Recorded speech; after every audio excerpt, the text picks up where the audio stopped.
Yesterday, I was able to go to the very first pre-release event at my local game store for the Surging Sparks set that is coming out this week, I guess. I brought my daughter along with me, and we were able to play and experience the whole thing about pre-releases. And this is the deck that I ended up building. I got the magneton, the electric and grass kits, and so this is the deck that I was able to put together. I thought I was going to be able to utilize the magneton's ability a little bit more, along with which allows you to sacrifice him. Your opponent gets to draw a prize card, and then you go to place 3 energies, basic energies from your discard pile onto your electric Pokemon. I didn't quite read that right. I didn't realize it was to the electric Pokemon. I was hoping I was going to be able to use that along with the Delmise. Put 2 Pokemon from your discard pile into your hand and be able to do that attack more than once maybe in the game to be able to gain an advantage quickly. But I ended up not using this at all in the game and just playing down my energies one at a time. I used this guy just once. He really wasn't useful that much, but I was able to use my Magnezone's attacks a lot. What was really helpful was pulling 2 Gimghoul. Search your deck for up to 2 basic energy cards, reveal them, and put them into your hand, then shuffle your deck. That became really useful just to make sure that I was able to play 1 energy per turn. Explorer's Guidance was really useful to just get cards. This little card allows you to look at the top 6 cards of your deck, and then you pick 2 of them, and then the other cards go into your discard pile. That was useful to be able to possibly charge up to get the energies into my discard pile, but the one game where I did play both of these, I decked myself, and my opponent wasn't really doing much on his side either. And so I ended up winning 2 of my games and losing one of them, the middle game, so I played 3 total, and I lost the middle game. The other cards that were really useful, Technical Machine allowed me to evolve my Pokemon, Buddy Poffin, a lot of early game like searching for Pokemon, and then there were these 3 cards, Professor's Research, Lacey, and Deduction Kit, which all allow you to be able to, they're all draw mechanics. But the winner of the whole game, besides the Gimghoul, that allowed me to get energies, was Appleton. I wasn't really able to use the Wild Tackle at all. There was a chance that I could have used it using my reversal energies, but these came in clutch because they just provide us colorless energy, which was nice. But his Melting Sweetness, discard during your opponent's next turn, the defending Pokemon can't attack. And so that means that their defending Pokemon can't attack him unless they switch him out. For 50 damage, he was really useful in order to be able to get stuff done, and luckily I pulled 1 Applin.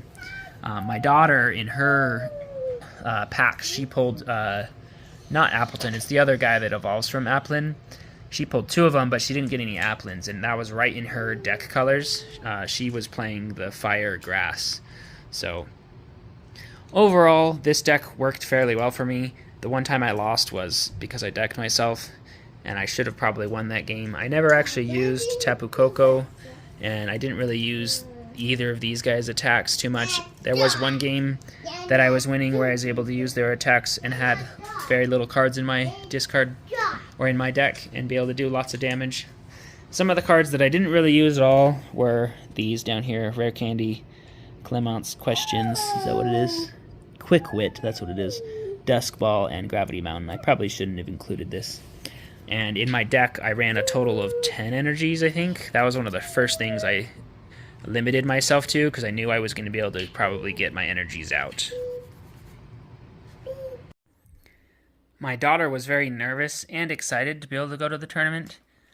She hadn't really ever played people in a public setting before. Luckily, there was another girl there that was her age.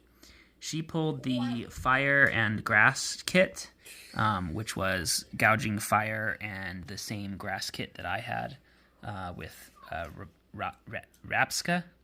And the Fire kit also comes with a Koraidon, which works well with the ancient Pokemon. Actually, she didn't pull the Fire kit. The Fire kit was the second kit. She pulled the grass kit, which comes with the promo card she got was the Iridini.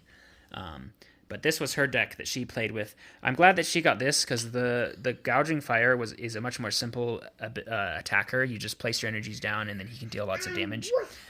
His main attack, Blazing Charge. If your opponent has 4 or fewer prize cards remaining, this attack does 70 more damage, which in a pre-release format where you start with 4 prize cards, once you get 3 energies, he's always dealing 170 damage, which there was some ruling confusion about that with some of the kids there, but we were able to talk to them about it and explain that that's how it was.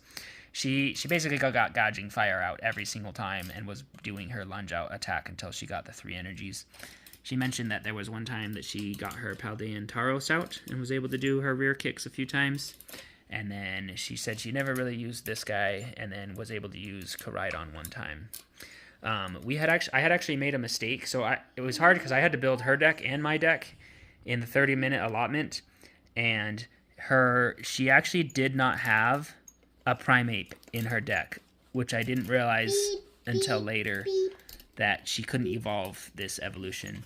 And I splashed this in because she already had some fighting Pokemon, and I splashed him in originally because he has a fairly decent attack. He's fighting, which would be useful against a lot of the electric type Pokemon. But she didn't really end up using him much. She did mention she didn't have too much trouble finding her energies. She did mention that she played these cards. Earthen Vessel, which you discard a card and search for 2 energies, Explorer's Guide, and Professor's Research, draw card mechanics. And then she did get to use Lucky Helmet and have a Pokemon die on her to draw 2 cards. But she didn't really use any of the other trainer cards that were in her deck. What was hard for her is a lot of these cards were new for her, and so it was hard for her to read them and then understand what to do with them because they were all fairly new for her.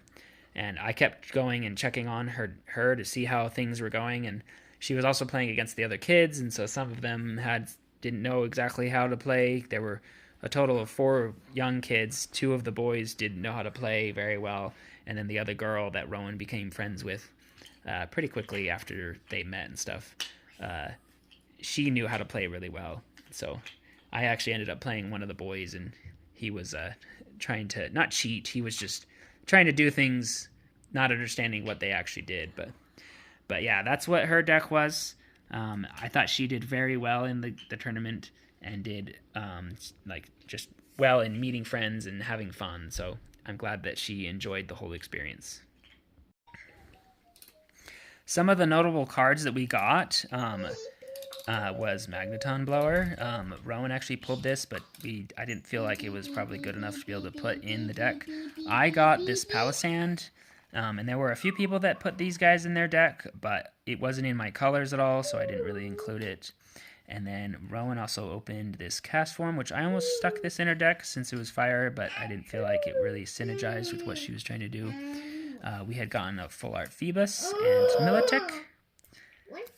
And I eventually pulled a black Kyrium, which is pretty cool. I like the picture on this card. And we got a bunch of other cards. So now we've got a lot of good cards from the set that we'll be able to use for decks and building and having fun with. And last of all, they had an offer at the end of the tournament where I could buy an additional battle pack with the 3 packs that came with the participation packs. I was able to buy another set for an additional $30, which was a fairly good deal. And so I picked up one of those, and we were able to build a small deck for my son and start having him learn and pull some cards. And among the cards that my daughter has now obtained in her binder, or commandeered, I guess, was a Sylveon EX that my son pulled. So this was one of the cards that was one of our chase cards that we wanted to get. I want to see if I can build a deck around this someday. So that concludes this video about the Surging Sparks pre-release event that I was able to participate in.